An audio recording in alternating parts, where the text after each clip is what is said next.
ശബരി റെയിൽപാതയ്ക്ക് പച്ചക്കൊടി ലഭിച്ചതോടെ പ്രതീക്ഷയിലാണ് മലയാളികൾ. എന്നാൽ ഒരുപാട് സന്തോഷിക്കുന്ന കുറച്ച് മനുഷ്യരുണ്ട്. ശബരി പാതയ്ക്ക് ഏറ്റെടുക്കാൻ കല്ലിട്ട സ്ഥലങ്ങളുടെ ഉടമകളാണിവർ. കല്ലിട്ടതിനാൽ വൻ പണിയാണ് ഇവർക്ക് കിട്ടിയത്. പെരുമ്പാവൂർ നിയോജക മണ്ഡലത്തിലെ 6 വില്ലേജുകളിൽ ശബരി പാതയ്ക്കായി അടയാളപ്പെടുത്തിയ സ്ഥലത്തിന്റെ ഉടമകൾ പതിറ്റാണ്ടുകളായി ഊരാക്കുടുക്കിലായിരുന്നു.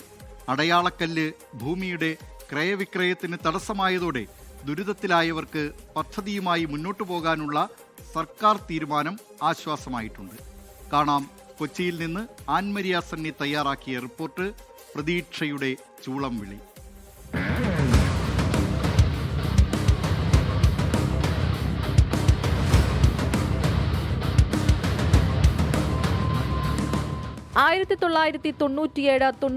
ബജറ്റിൽ ഇടം പിടിച്ച പദ്ധതി. അങ്കമാലിയിൽ നിന്ന് എരുമേലിയിലേക്ക് 110 കിലോമീറ്റർ നീളത്തിൽ ശബരിപാത. പക്ഷേ പിന്നീട് അങ്ങോട്ട് പല കാരണങ്ങളാൽ നിന്നുപോയ പദ്ധതി. ഭൂമി നൽകി തൃശങ്കുവിലായ കുടുംബങ്ങൾ. റെയിൽവേ ഭൂമിയെന്ന വീടിന്റെ ചുമരിൽ ചാപ്പയടിച്ചതോടെ വീടും സ്ഥലവും ആരും വാങ്ങാൻ തയ്യാറാകാതെ ദുരിതത്തിലായവർ. വിൽക്കാനോ പണയം വെക്കാനോ കഴിയാത്ത അവസ്ഥ. അങ്ങനെ അകാല ചരമം നേരിട്ട പദ്ധതി കൊണ്ട് ദുരിതമനുഭവിച്ചവരാണ് പലരും.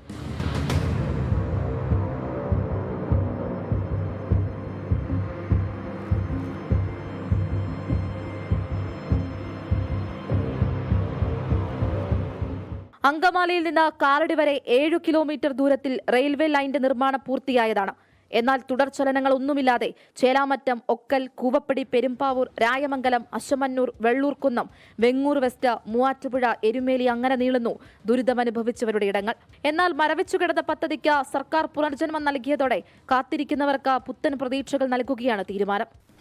കേരള സർക്കാർ, കേന്ദ്ര സർക്കാർ കൊടുത്തു കഴിഞ്ഞു. ആഫീസ് തുറക്കുമെന്നാണ് പറഞ്ഞത്. ആഫീസ് തുടങ്ങിയ അടുത്ത ആഴ്ചയോട് സ്ഥലമെടുപ്പ് തുടങ്ങുന്നൊക്കെയാണ് പറഞ്ഞത്, പേപ്പറിൽ കണ്ടത്. അതേ നമുക്കറിയാവുള്ളൂ. ഇനിയിപ്പോൾ ഈ ഇലക്ഷൻ ഫണ്ടാണോ കേന്ദ്ര ഗവൺമെൻറ് ഇലക്ഷൻ ഫണ്ടാണോ എന്ന് നമുക്കറിയാൻ പറ്റില്ല. കഴിഞ്ഞ 27 വർഷമായി ഞങ്ങൾ ഓരോ ഓഫീസുകളും എല്ലാം കയറിയിറങ്ങുന്നതാണ്. കയറി ഇറങ്ങി കഴിയുമ്പോൾ ഇപ്പോൾ ശരിയാവും എന്ന് പറയാൻ അല്ലാതെ ശരിയായിട്ടുണ്ടായില്ല. ഇന്നലെ എന്തായാലും ഇതിന് വലിയ ഒപ്പിടാന്ന് പറഞ്ഞിട്ടുണ്ട്. ഇതിന്റെ പിന്നില് പ്രവർത്തിച്ച കേന്ദ്ര സംസ്ഥാന സർക്കാരുകൾക്ക് അഭിനന്ദനങ്ങൾ. ഭൂമി നൽകിയവർക്ക് നഷ്ടപരിഹാര തുക കൈമാറുന്നതിനൊപ്പം പദ്ധതി പുനരാരംഭിക്കുമ്പോൾ ഉണ്ടാകുന്ന വികസനങ്ങൾ ചെറുതല്ല. അങ്കമാലി മുതൽ എരുമേലി വരെ ശബരിപാതയിൽ 14 സ്റ്റേഷനുകളാണ് ഉണ്ടാവുക. റെയിൽവേയിൽ കടന്നു ചെല്ലാത്ത മലയോര മേഖലകളിലേക്ക് കണ്ണിച്ചേരൽ. എറണാകുളം, കോട്ടയം, ഇടുക്കി ജില്ലകളുടെ മലയോര മേഖലകളിലെ ബിസിനസ്, ടൂറിസം, യാത്ര എന്നിവയിൽ ജനങ്ങളുടെ അടിസ്ഥാന ജീവിതത്തെ സ്വാധീനിക്കുന്ന രീതിയിലുള്ള വികസനവും വരും. അസ്തമിച്ചുപോയ പദ്ധതിക്ക് പുതുജീവൻ വന്നതോടെ വലിയ പ്രതീക്ഷയിലാണ് ഒരുപറ്റം കുടുംബങ്ങൾ.